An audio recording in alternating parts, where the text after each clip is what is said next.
सत साहिब सतगुरुदेव की जय। बंदी छोड़ कबीर साहिब जी की जय। बंदी छोड़ गरीबदास जी महाराज जी की जय। स्वामी राम देवानंद जी गुरु महाराज जी की जय हो।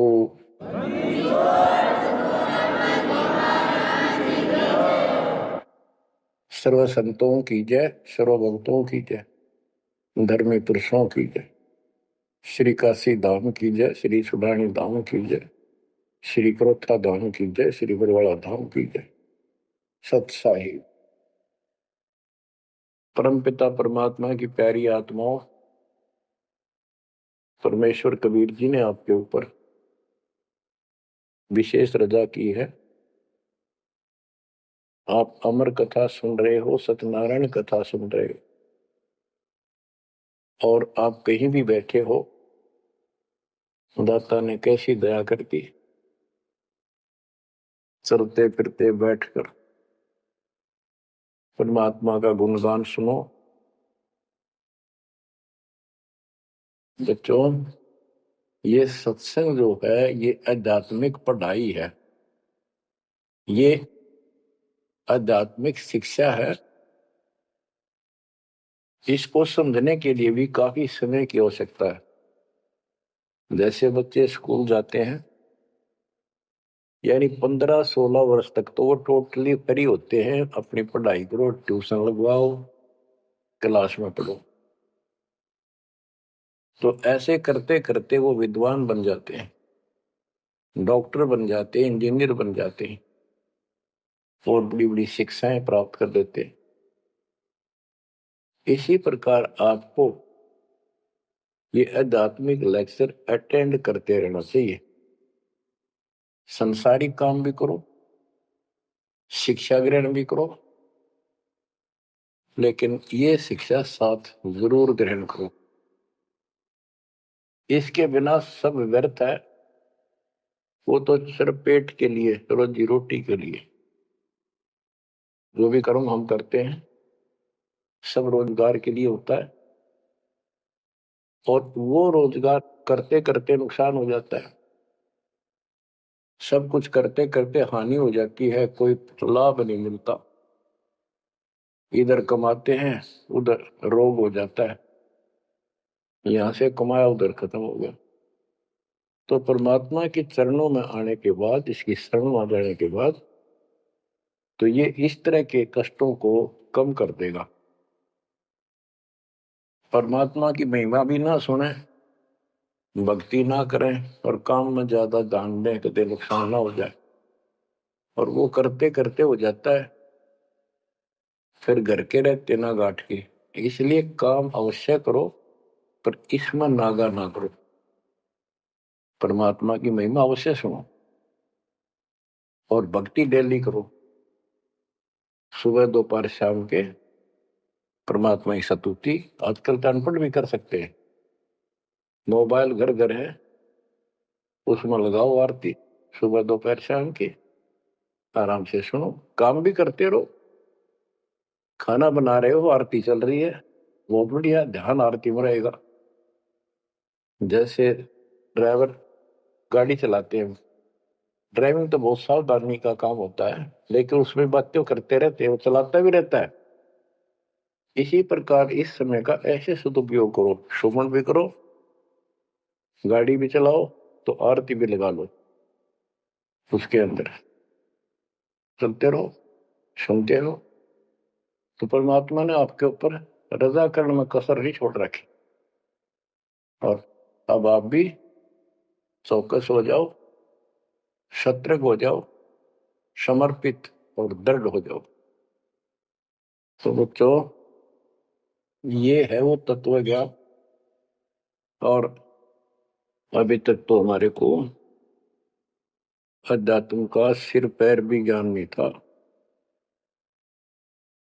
और जब तक बच्चों हमें विश्वास नहीं होता कि परमात्मा कौन है, इसका प्रमाण कहाँ है, कहाँ प्रूफ है, और हमारी आत्मा इस बात को नहीं स्वीकार कर लेती क्या सचमुच यही सत्य है, तब तक हम भक्ति भी करते रहते हैं और आत्मा अस्थिर रहती है, मन अस्थिर रहता है, कोई भी कोई साधना बताता है हम उसी को करने के लिए तत्पर हो जाते हैं। वो पहले वाली तो छोड़ते नहीं और भी शुरू कर देते, क्योंकि हमें चाह है परम पिता की। हमें इस बात का एहसास है कि एक शक्ति है जो हमारे दुखों का निवारण करती है, किस्मत से भी अलग देती है। किस्मत में दुख आया, प्रारब्ध में कष्ट हुआ, तो हम उसके निवारण के लिए किधर झाड़ फूक वालों के पास, कहीं हाथ दिखाने गए, कहीं पहाड़ों पर किसी ने बताया वहां गए, व्रत रखने को कहा वो रखा। हमने हर तरह से कोशिश की कि कोई सुख प्राप्त हो, ज्यादा धन प्राप्त हो, लेकिन ऐसा कुछ नहीं हुआ। वैसे कभी इत्तेफाक से कोई दाव लग गया, कोई हटकर कोई ऐसा लाभ होता दिखा हो गया, वो होना तो था कर्म का, प्रारब्ध में आ गया कोई और वो सूत बैठ गया, और हम और दृढ़ हो गए उन्हीं पूजाओं पर, उन गलत साधनाओं पर जो गीता में मना कर रखा है। दास अपनी बताता है ये आपके साथ भी अवश्य हुई है, आपको अब एहसास होगा। जैसे दास बचपन से रामकृष्ण और विशेषकर विष्णु जी का, कृष्ण जी का विशेष भक्त रहा है, इसके साथ हनुमान जी के प्रति भी लगन में, तरफ में, चाह में कोई कमी नहीं थी। इस कारण से मंगलवार का व्रत रखना, किसी ने बता दिया कि सालासर एक स्थान है जहां पर हनुमान जी का बहुत प्रसिद्ध मंदिर है और वहां जाने से सारे सुख हो जाते हैं। तो दास सिरसा सर्विस करता था, हरियाणा का एक शहर है, पंजाब से सटा हुआ डिस्ट्रिक्ट है। वहां से पता चला तो दास बैठ के ट्रेन में सालासर पहुंचा, शुरू उतरा वहां से अन्य साधनों से। वहां एक छोटा सा गांव सालासर, वहां एक छोटा सा मंदिर और उसमें एक पत्थर की मूर्ति, तो उसकी शक्ल भी ठीक सी को ना हनुमान का वो आइडिया लगाया जाता। उस समय यह सन 1978 की बात है, ऐसा कोई वहां पर ज्यादा भीड़ नहीं होती थी, हम सुबह आराम से दर्शन कर लेते थे। हद से हद 500-400 आदमी जाते थे। फिर देखते देखते 10 साल में वहां पर टेढ़ी मेढ़ी लाइन बनने लगी, यानी 4-4 घंटे में नंबर आने लग गया। और उस दौरान जैसे भी कोई राहत मिली, जैसे सर्विस लगी, पढ़ते थे, पास होते चले गए, हनुमान जी और श्री कृष्ण की जय जयकार। हम पढ़ते थे, पास होते चले गए। तो ये श्रेय अपने इष्ट देवों को मानते थे जो एक से अनेक थे, श्री विष्णु भगवान, कृष्ण जी, श्री राम जी और हनुमान जी, शंकर भगवान जी।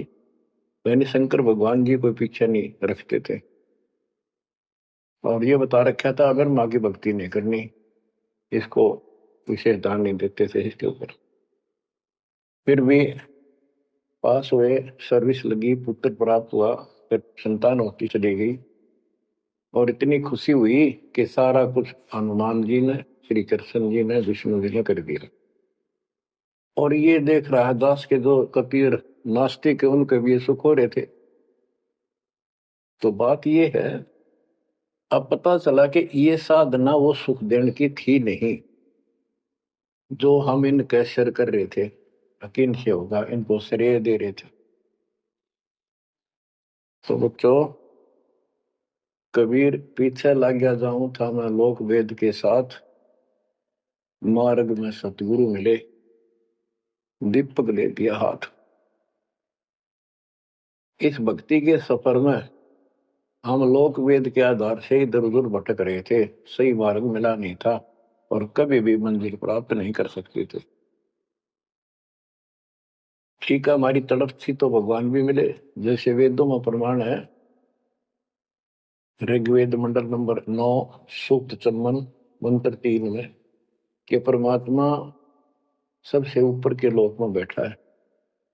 फिर ऋग्वेद मंडल नंबर 9 सूक्त 82 1 2 3 में, ऋग्वेद मंडल नंबर 9 सूक्त 86 के 26 27 में, ऋग्वेद मंडल नंबर 9 सूक्त 96 के 16 से 20 तक, ऋग्वेद मंडल नंबर 9 सूक्त 94 का मंत्र 2, 95 का मंत्र नंबर 1। इन सब में मिलाकर एक निष्कर्ष निकलता है कि परमात्मा ऊपर से गति करके आते हैं और यहाँ अच्छी आत्माओं को मिलते हैं। एक कविता काव्यों यानी लोकोक्तियों, शब्दों, वाणियों, साखियों के माध्यम से अध्यात्म ज्ञान अपने मुख कमल से बोलकर सुनाते हैं और वो एक कवि की तरह आचरण करते हुए वर्जम घूमते फिरते और अपने मुख कमल से वाणी बोल करके भक्ति की प्रेरणा करते हैं और गुप्त भक्ति के, परमात्मा की साधना के गुप्त मंत्रों का आविष्कार करते हैं। जैसे गरीबदास जी ने बताया है, कबीर साहब बताते हैं, गरीब सोहम शब्द हम जग में लाए, सार शब्द हमने गुप्त छिपाए। यानी सोहम शब्द किसी भी ग्रंथ शास्त्र में, जिनको हम शास्त्र मानते रहे हैं 600 साल पहले पहले, उनमें नहीं है। और सोहम नाम का प्रचलन बहुत पहले से चल रहा है, पर इन किताबों में नहीं था। क्योंकि कबीर साहब कहते हैं, हम बैरागी ब्रह्म पद सन्यासी महादेव, सो हम मंत्र जय शिव जी को करे हमारी शेष। उनको ज्ञान समझा सबको, ज्ञान इतना गजब का है, एक बार आत्मा जरूर पकड़ लेती है और नाम की भी इच्छा करती है, तो उस समय जब परमात्मा अपना ज्ञान सुना रहे होते हैं, काल निकल जाता है उस आत्मा से और आत्मा ध्यान से सुनती है, सत्य मान लेती है। तो इन्होंने ब्रह्मा जी ने, विष्णु जी ने, शिव जी ने सबने नाम दे दिए। इनमें सॉफ्टवेयर लगा दिया परमात्मा ने। विष्णु जी में हरियम का, शिव जी में सोम का, ब्रह्मा में ओम का, और वही आज हमारे को लगा दिया। अब हम अपना काम इनसे डायरेक्ट ले रहे हैं। तो कहने का भाव ये है कि जिस समय परमात्मा अपना ज्ञान सुनाते हैं, काल भाग जाता है।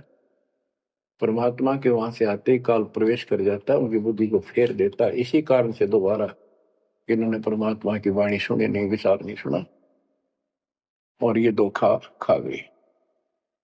हमने भी बहुत बार धोखा खा लिया, सैकड़ों बार हम ये कष्ट उठा चुके और ये धोखा खा चुके हैं। तो अपने भगवान को छोड़कर इन बकवादा बड़े रहे। मानुष जन्म पाएकर खोवे, सतगुरु विमुखा युग युग रोए। बच्चों,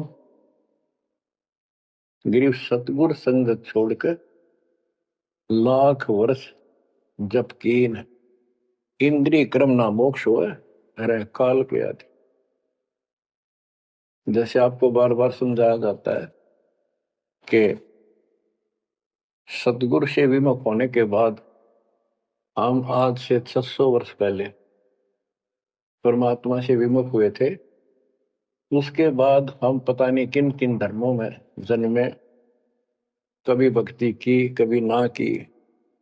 भक्ति करते थे और भक्ति ही नहीं थी, लेकिन मालिक फिर भी हमें उन प्रत्येक मानव शरीर में मिले हैं और सच्ची राह दिखाई है। हमने कुछ दिन की साधना अवश्य की है, फिर छोड़ दी, और जिसके कारण परमात्मा हमें चार्ज कर गए। उस चार्जिंग के कारण आज तक आपके हृदय में मालिक की चाह और भक्ति की तरफ बनी हुई थी और मनुष्य जीवन मिलते रहे। क्योंकि हम 600 साल पहले गुरुद्रोही नहीं हुए थे, सतगुरु विमुख हो गए थे। सतगुरु विमुखा युग युग रोए, मानुष जन्म पाकर खोए। एक उदाहरण देता हूं। एक राबी नाम की लड़की, जिसको राबिया भी कहा, मुसलमान धर्म में जन्मी, वह पिछले सतयुग से मालिक के उनके साथ लगे थे अपनी बेटी को, अपनी आत्मा के। गरीबदास जी ने बताया है कि कबीर साहब बताते हैं, दो दिन मेरी शरण है, यानी एक बार किसी युग में चाहे वो 10 दिन भी नाम ले ले फिर छोड़ दिया वो, मालिक उसको अपने खाते में लिखता है। और फिर उसको धीरे धीरे धीरे धीरे देखो, अपने पिता को देखो हमारे लिए कितना कष्ट उठा रहे, उसको धीरे धीरे चार्ज करते रहते हैं, चार्ज करते रहते हैं, भक्ति की तरफ जन्म जन्मांतर बढ़ाते रहते हैं। उसी कर्म अनुसार, उसी क्रिया में वो लड़की आत्मा राबी बनी हुई थी। मुसलमान घर में जन्म था, 12-13 साल की बेटी थी, भेड़ बकरियां चरा रही थी। और वो सारी सृष्टि के रचनहार हमारे पिता अपनी बेटी के लिए उस जंगल में पहुंच गए, घास फूस पर बैठ के जाकर बेटी के पास मुसलमान धर्म जिंदा का रूप बनाया। हमारे अंदर एक धर्म कर्म की ये भी एक समस्या है कि हम अपने धर्म वालों को महत्व देते हैं, दूसरों से नफरत करते हैं। ये काल की चाल है।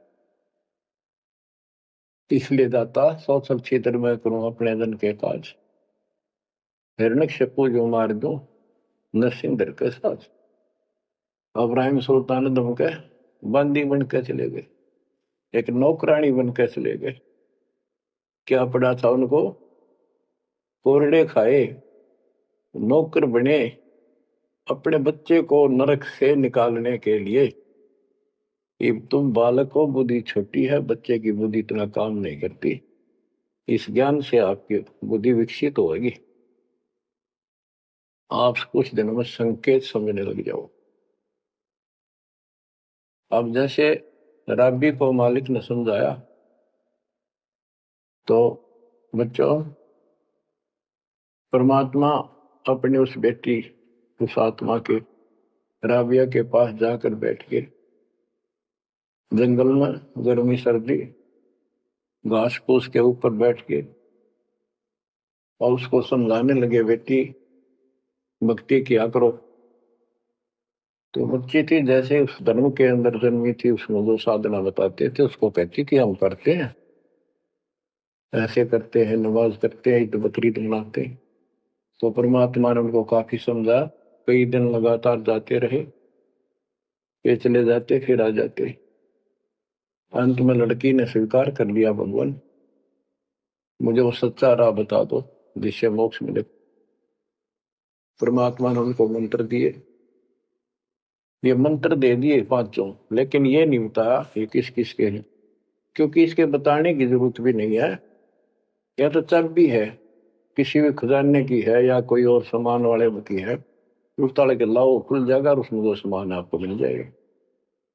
फिर भी याद होना आवश्यक है कि ये इसमें यू सामान है, इसमें यह सामान है। तो लड़की ने कुछ दिन मालिक की साधना की, 4 वर्ष। उसके बाद समाज के दबाव में शानी होगी, उसने यहाँ तक फैसला कर लिया कि ये तो संस्कार बढ़ते चले जाते हैं, शादी ही नहीं कराऊंगी, विवाह नहीं कराऊंगी। उसने निकाह करने से मना कर दिया। माँ बाप ने कोशिश की, लेकिन बिल्कुल स्पष्ट शब्दों में कह दिया, मैं विवाह नहीं करूंगी, मैं अल्लाह खुदा को प्राप्त करूंगी। माँ बाप परेशान हो गए कि बच्ची है, इसने तो जिद लगा ली, और इसका जीवन कैसे पार होगा, कैसे पास होगा, तो हो ही नहीं सकता। माँ बाप ने कहा, बेटी या तो निकाह कर लेना, दोनों मरेंगे।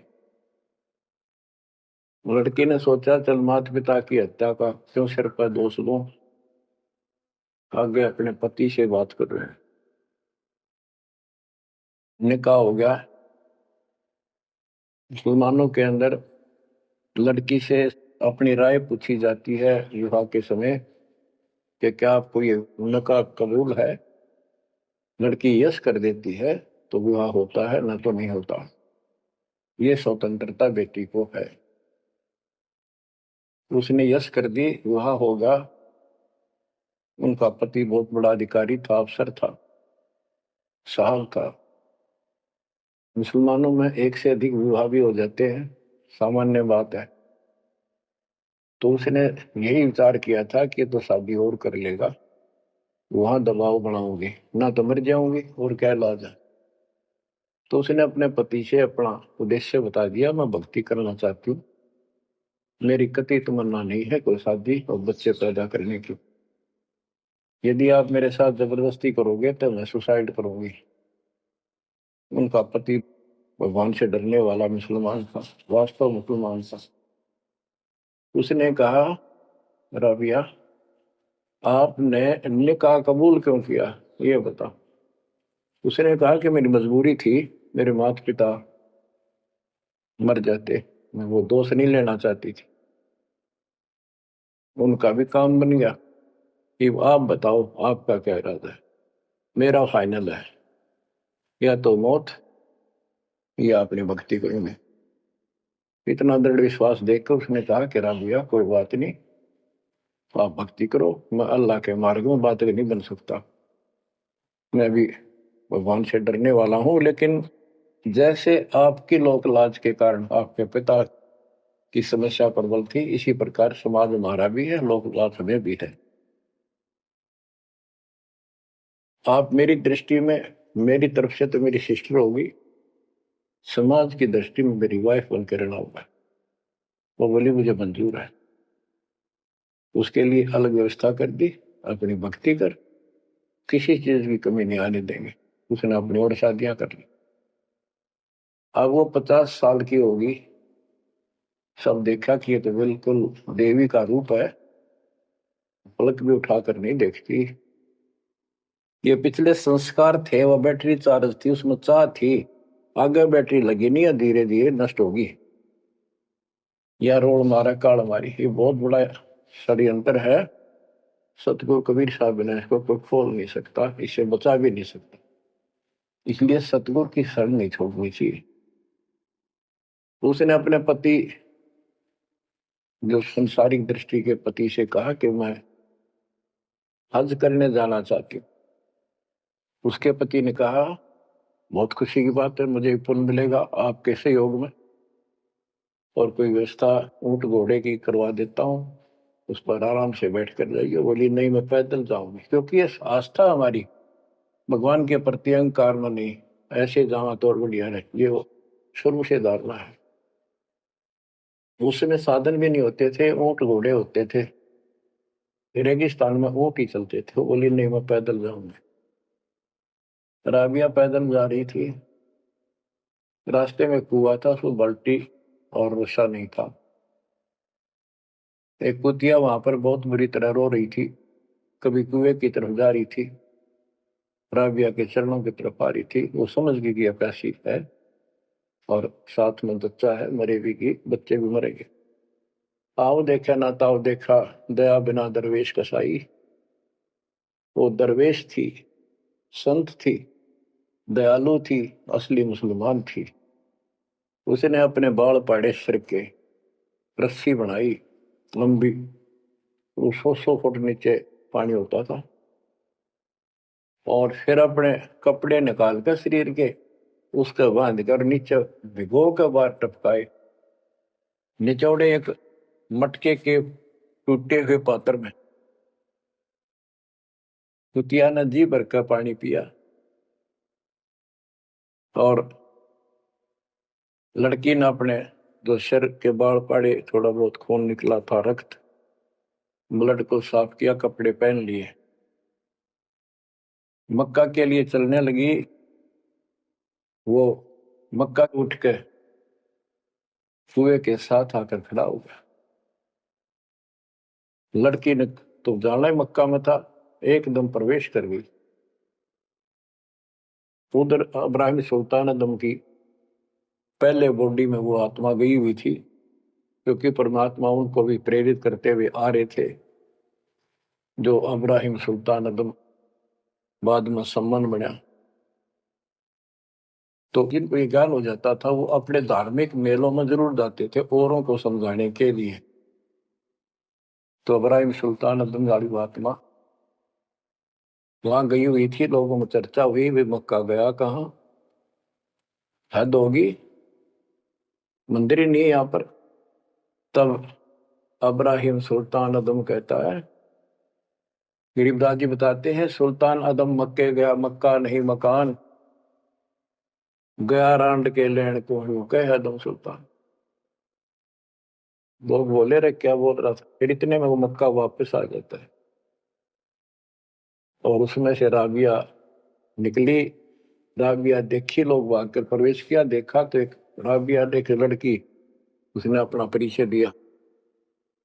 पूरे मुसलमान समाज में ये बात फैल गई, चर्चा का विषय बना कि भक्ति हो तो राबी जैसी, भक्ति हो तो राबी जैसी, जिसके लिए मक्का उड़कर चला गया जहाज के समान, एयरप्लेन के समान। तो वह हज के लिए गए हुए व्यक्ति अब्राहिम सुल्तान से बोले, अरे भले आदमी, तो एक देवी को क्या कह रहा था, गया रांड के लेने को, नु कह तुम सुल्तान, एक नकमी आत्मा को ये मक्का लेने गया है। तेरा तो भाई दिमाग खराब हो गया, इसी देवी के बारे में ऐसे शब्द बोले, तुझे पाप लगेगा, दोजख में जाएगा। तब उसने उनको बताया, ये कभी आत्मा इसके लिए आए थे, इसको वहां मिले थे ऐसे ऐसे, और इसने वो सत भक्ति छोड़ दी। क्योंकि परमात्मा साधु रूप में कहीं प्रकट हो जाते हैं, ये उनका एक नियम है, अच्छी आत्माओं को मिलते रहते हैं। तो उस अब्राहिम सुल्तान वाली आत्मा को बताया था कि ऐसे एक राबी नाम की बेटी है, उसको भी मैंने ज्ञान दिया, पर नालायक ने वो भक्ति छोड़ दी दुख पाव में।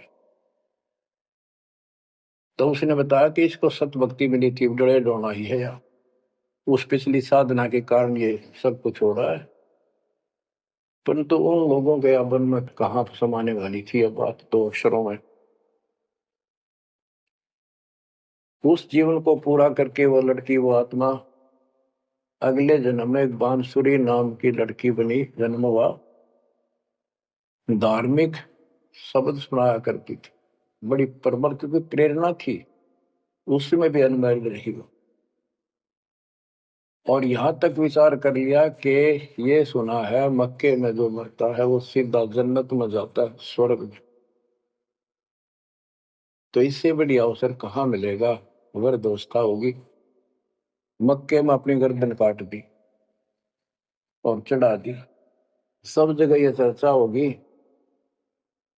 भाई बांसुरी तो जन्नत में जाएगी, सिद्ध दरवाजे खुले हैं।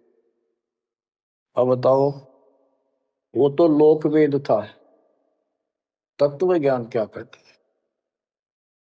उसके बाद वो लड़की अगले जन्म में फिर लड़की रूप में जन्मी, युवा होकर वैश्या का जीवन दिया, सारा जीवन गंदे कर्म करो, एक भी अच्छी सोच नहीं,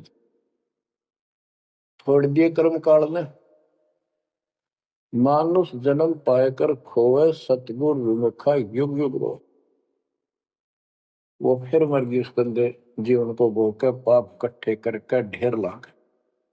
उस 3-4 साल की साधना से उसको मनुष्य शरीर मिलते रहे। उस दौरान परमात्मा ने कोशिश की, लेकिन वो रंग में रंग चुकी थी। बांसुरी वाले में खुद गायक बन गई, लोग प्रशंसक हो गए, बड़े बड़ी अल्लाह का ज्ञान सुनाती है। और वैसा बनने के बाद उसी कर्म वैसे फूट लिए, अच्छे बात समझ में नहीं आई। वो फिर मृत्यु को प्राप्त हुई, वैसा का जीवन, गणका का जीवन भोग कर फिर वो शेख तकी नाम के एक धार्मिक मुसलमान पीर के घर जन्म लिया बेटी के रूप। 11 वर्ष की, 12 वर्ष की आयु पूरी करके वो मर गई, समय संस्कार पूरा हुआ। परमात्मा कहते हैं, सोचल छिदर मैं करूं अपने जन के काज, उस आत्मा को फिर अपने चरणों में लेना था, अपनी प्यारी आत्मा। जो जन मेरी शरण है ताका हूं मैं दास, केल के लाग्या करूं जब लग धरती आकाश। तो कारण बनाया, शेख तकी के मन में ये धारणा पैदा की कि राजा सिकंदर लोदी से, जो उसका धार्मिक पीर था शेख तकी, उसने कहा कि आप कहते हो, इसने कबीर ने रामानंद जी को जीवित कर दिया, गर्दन काट दी थी आपने, और आपका जलन का रोग ठीक कर दिया। कमाल जिंदा कर दिया। वो तो वैसे उसमें सदमे में था, वो ऐसे वैसे हो जाता, इत्तेफाक उसको जीवित होना था, इसका कबीर का नाम बन गया। जब जानू मैं इसको, मेरी बेटी को जिंदा कर दे जो कब्र में दबी हुई है, 15-20 दिन हो गए।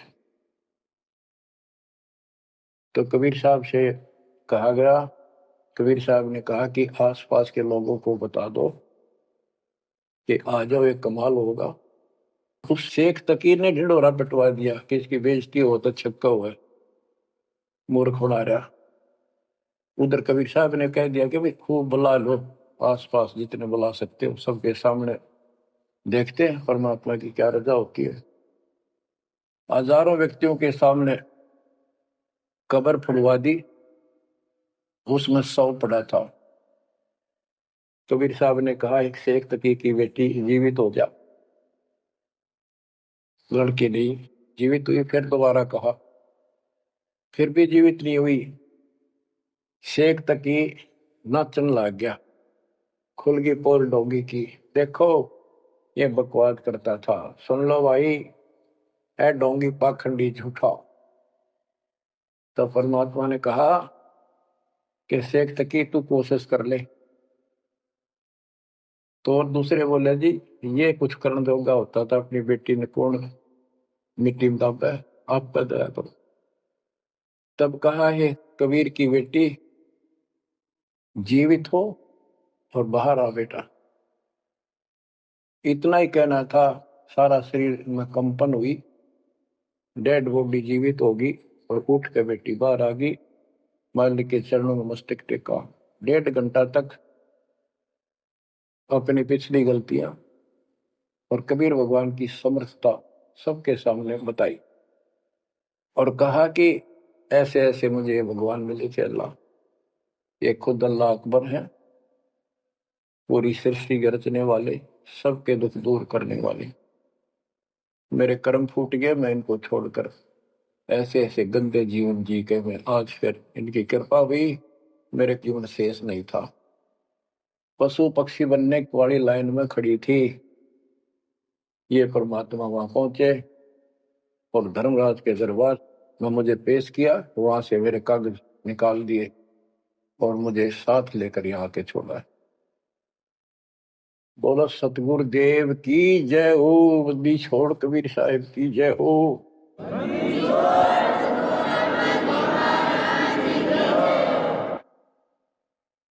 तो कबीर साहब ने कहा बेटी जा अपने पिता के साथ, शेख तकी के साथ। वह बेटी बोली मुझे अपना पिता मिल गया, अपना मालिक मिल गया, इस कर मेरा संस्कार इतना ही था। आप मेरे पिता हो, सारी सृष्टि के मालिक हो, मैं तो आपके साथ रहूं। अपने गुरु के मैं संग संग होली, अपने गुरु के मैं संग संग होली, सखेरे मोहे नेकन आई लाज, आज मोहे गुरु दर से दिखाए। बच्चों यह बात तो बनेगी ऐसे ही। एक देसी कहावत है, पानी तो झील में नीचे के स्थान पर आके ही टिकेगा। वैसे पलट में कितना ऊंचा चढ़ जाए, लेकिन टिकेगा वहीं आके।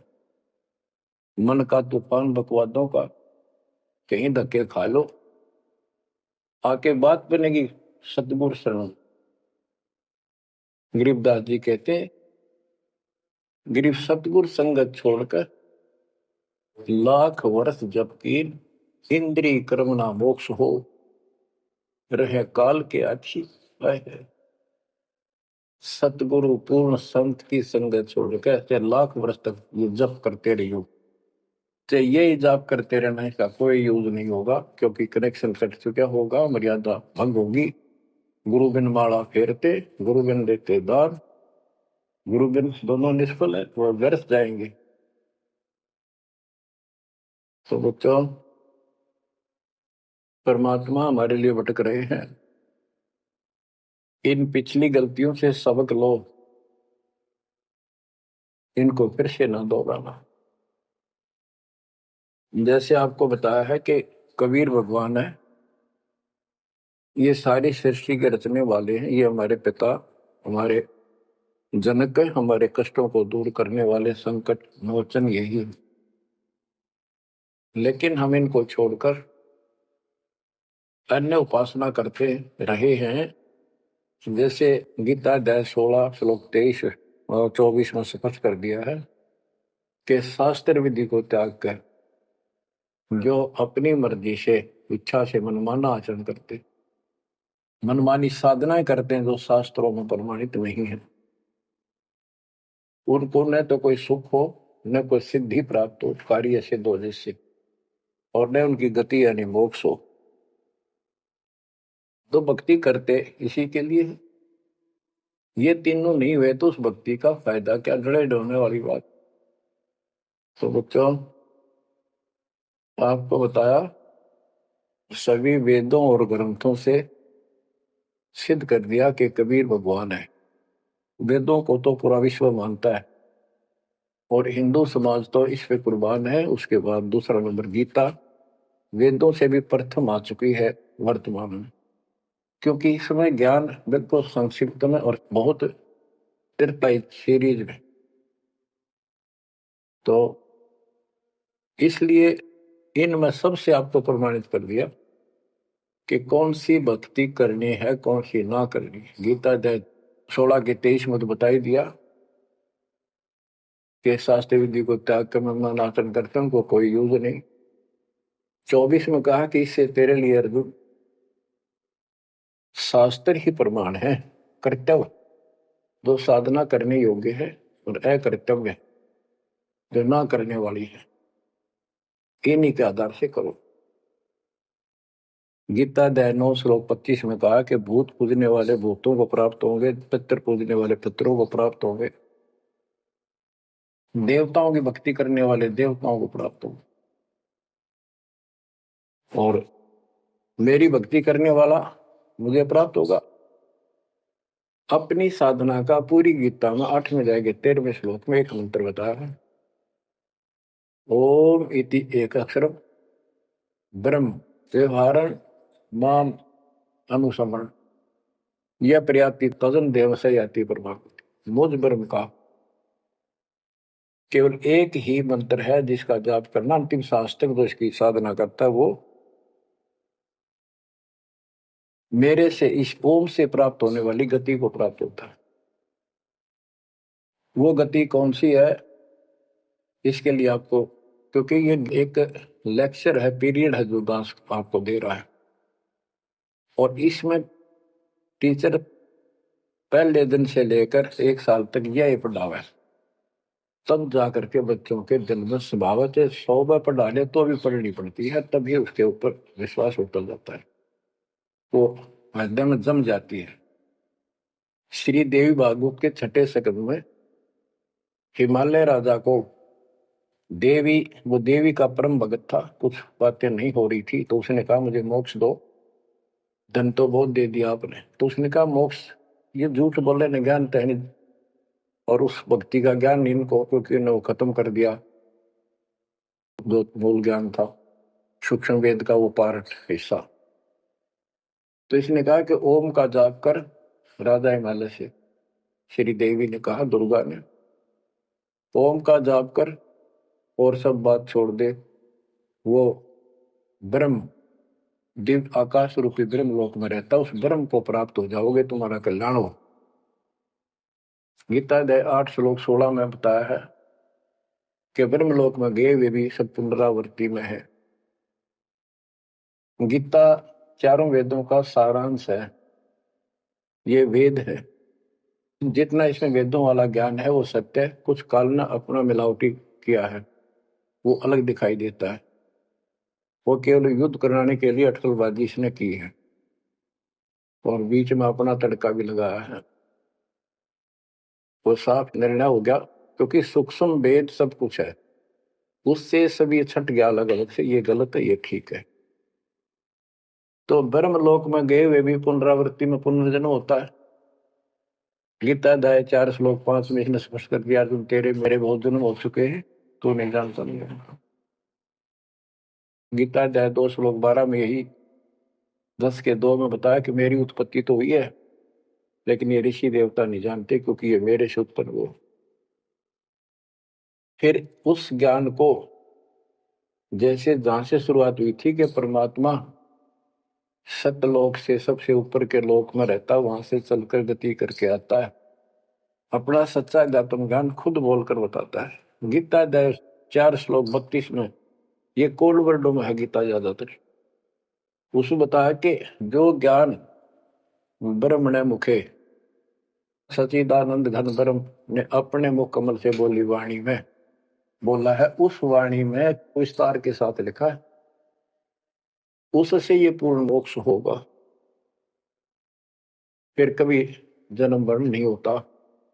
उसके बारे में चौथे अध्याय के 34वें श्लोक में कहा है कि उस ज्ञान को तत्वदर्शी संतों के पास जाकर समझ, उनको दंडवत प्रणाम करने से, कपट छोड़कर उनकी सेवा करने से वो तत्वदर्शी संत जे तत्व ज्ञान का उपदेश करेंगे।